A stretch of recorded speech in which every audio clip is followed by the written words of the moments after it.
The bill to force the Justice Department to release all its files in the Jeffrey Epstein investigation is expected to land on President Trump's desk this morning. He said he will sign it. He hasn't said exactly when. What we do know is that this is a stunning reversal for the party and the president, who had tried to block the release for months. For survivors of Epstein's abuse, who have fought for years for justice, this is an enormous victory. Still, there is skepticism about what happens after the president puts pen to paper to make the files. Le 5 février 2026, la conférence de presse tenue dans le salon Oval a attiré l'attention en raison du déroulement inhabituel des déclarations du président Donald Trump concernant la divulgation partielle des dossiers de Jeffrey Epstein. Cette date a marqué la publication d'environ 3 millions de pages par le ministère de la Justice, tandis que des estimations internes indiquent qu'il existe encore des dizaines de millions de documents qui restent non publiés. Devant les caméras, Trump a affirmé à plusieurs reprises que les preuves ne mentionnaient pas son nom de manière significative, mettant en avant Bill Clinton et d'autres personnes, alors que les documents disponibles indiquent de multiples références directes à lui dans des milliers de documents, y compris des rapports d'informateurs et des témoignages du FBI. L'impact de cet épisode ne s'est pas limité à ce qui s'est passé dans la salle à ce moment-là. La position adoptée par le président a mis en évidence une série d'interactions complexes, impliquant ses proches collaborateurs, tels que Steve Bannon, dont les communications avec Epstein, dans les mois qui ont précédé l'arrestation du financier, sont consignées dans des correspondances internes, suggérant des alignements stratégiques dans des domaines allant des campagnes électorales aux contacts internationaux, sans qu'il y ait de consensus sur l'intention ou l'ampleur de ces conversations. Dans le même temps, les mesures de suppression temporaire et de republication de dossiers par le ministère de la Justice, y compris des documents mentionnant directement Trump, indiquent un environnement institutionnel très sensible dans lequel la protection des victimes et le maintien de l'intégrité documentaire priment sur les agendas politiques et les interprétations publiques. Au cours de la même conférence de presse, Trump a évoqué d'éventuelles poursuites contre Trevor Noah, mentionnant sa couverture de l'affaire Epstein aux Grammy Awards, tandis que les réseaux sociaux montraient des publications continues du président avec ses propres interprétations sur les actions de Michael Wolff et sur de prétendues conspirations qui lui porteraient préjudice sur le plan politique. Cet épisode a mis en évidence à quel point les décisions relatives à la transparence et à la divulgation d'informations peuvent être controversées, même au sein de structures formelles, avec des répercussions à différents niveaux de l'appareil fédéral. Dans le même temps, la suspension temporaire des activités du Kennedy Center, mentionnée par le président, est intervenue après des rapports faisant état de départ, d'employés, d'annulation de spectacles et de difficultés opérationnelles, exposant des lacunes de gestion qui deviennent plus complexes lorsqu'elles sont associées à des décisions présidentielles et aux flux financiers de grands projets culturels, y compris des investissements et des rénovations structurelles coûteuses. Dans le domaine financier, les questions relatives aux investissements de plusieurs centaines de millions de dollars de membres de la famille royale d'Abu Dhabi dans des entreprises liées à Trump, avec un accès indirect à des semi-conducteurs stratégiques, ont ouvert le débat sur l'interface entre le capital privé, la sécurité nationale et l'action du gouvernement. Chacun de ces épisodes, pris isolément, serait déjà pertinent, mais l'ensemble met en évidence une convergence de facteurs institutionnels qui modifient les schémas précédemment observés dans le fonctionnement des instances présidentielles et fédérales. De petits signes, tels que des références récentes à des conseillers qui étaient restés discrets, ou des mouvements de documents sensibles, indiquent que le système réagit de manière complexe et interdépendante à des actions inattendues, ce qui nécessite un suivi détaillé pour comprendre les conséquences potentielles sans présumer de résultats définitifs. En suivant ces développements, il est possible de percevoir comment des décisions apparemment administratives ou isolées acquièrent une densité politique et institutionnelle, offrant une vision plus large des dynamiques de contrôle, de supervision et de conflit au sein du gouvernement fédéral, sans qu'il soit nécessaire de recourir à des évaluations catégoriques ou à des conjectures sur les intentions individuelles. Observer le flux d'informations et le comportement des institutions dans des épisodes comme celui-ci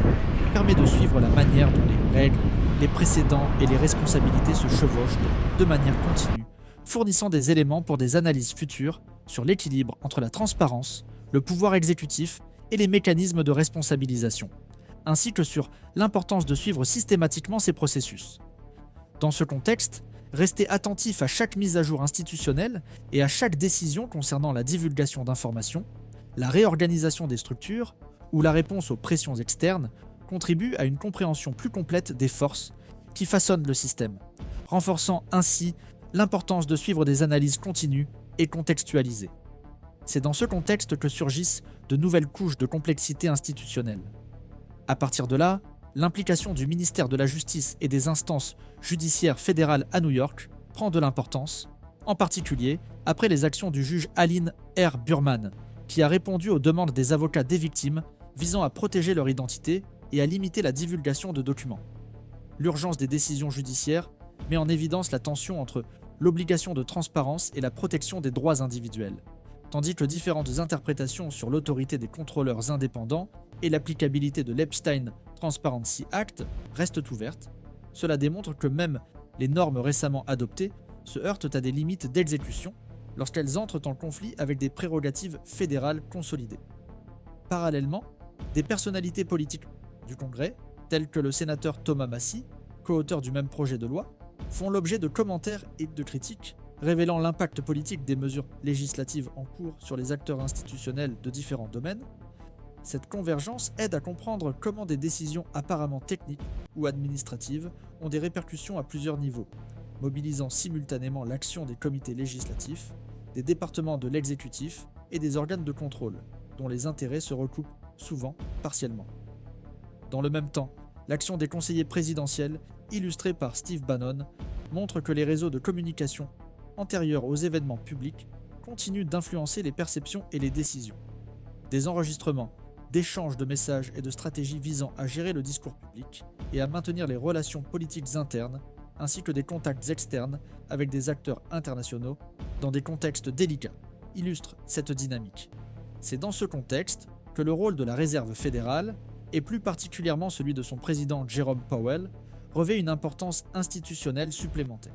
Les déclarations de Donald Trump sur les enquêtes en cours contre des membres de la Banque centrale, combinées aux prises de position de sénateurs tels que Thom Tillis, indiquent là le degré de tension qui peut surgir entre l'autonomie des agences de régulation, les prérogatives présidentielles et les intérêts de la stabilité financière. Les précédents historiques en matière de supervision de la Fed et les limites de l'intervention politique aident à contextualiser ces différends, même si le scénario reste en évolution et sans résolution claire. D'autre part, les décisions de fermeture temporaire d'espaces culturels, tels que le Kennedy Center, révèlent que l'impact des problèmes opérationnels et de gestion du personnel se combine avec des décisions stratégiques de haut niveau, exigeant une coordination des ressources, une planification financière et une communication publique. La convergence des problèmes administratifs, juridiques et financiers montre que, même dans des situations initialement perçues comme isolées, les effets se répercutent sur différents secteurs et acteurs de l'appareil institutionnel.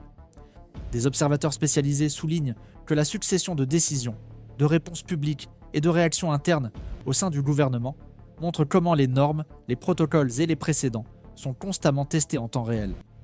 Chaque ajustement dans l'interprétation des règles ou dans l'exécution des fonctions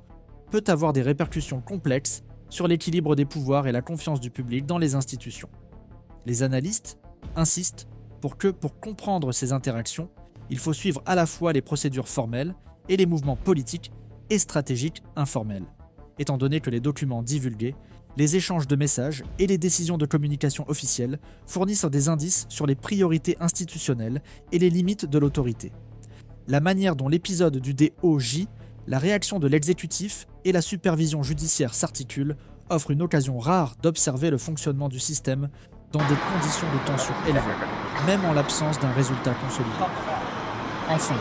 l'observation de l'action des multiples acteurs, législatifs, exécutifs, judiciaires et conseillers stratégiques, permet de suivre la manière dont les structures institutionnelles s'ajustent en permanence, en maintenant l'équilibre des responsabilités et des mécanismes de contrôle.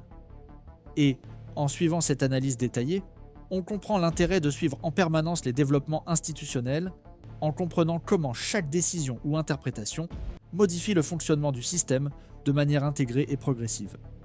Au fur et à mesure que les événements récents s'accumulent, différentes interprétations émergent quant à la portée et aux implications des actions du président et des membres de l'administration fédérale.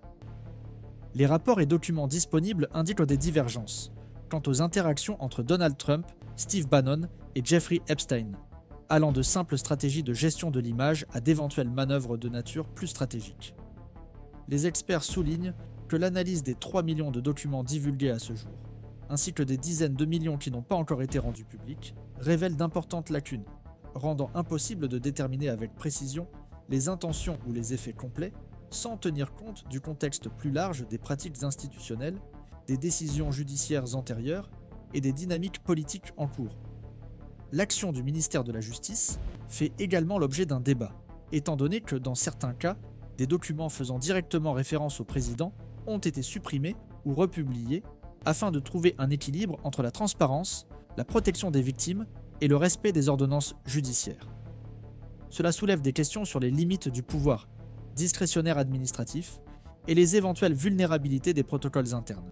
Les juristes divergent quant à l'autorité des contrôleurs indépendants établie par l'Epstein Transparency Act et quant à la possibilité d'appliquer efficacement cette prérogative face à la résistance ou aux interprétations restrictives de l'exécutif.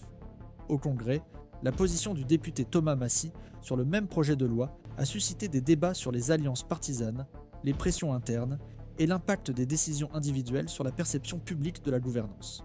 Sans consensus sur l'influence réelle d'un seul membre du Congrès sur les mécanismes de contrôle. Parallèlement, des événements tels que la fermeture temporaire du Kennedy Center illustrent les dilemmes liés à la gestion opérationnelle, à la coordination des événements et à la responsabilité vis-à-vis des ressources publiques, montrant que des décisions administratives isolées peuvent avoir des répercussions importantes lorsqu'elles sont associées à des actions politiques et juridiques de haut niveau. Le débat s'étend également au secteur financier, avec des interprétations divergentes sur les investissements étrangers dans des entreprises associées à la famille Trump et l'exposition aux semi-conducteurs stratégiques, soulignant des questions de conformité, de sécurité nationale et de responsabilité fiduciaire.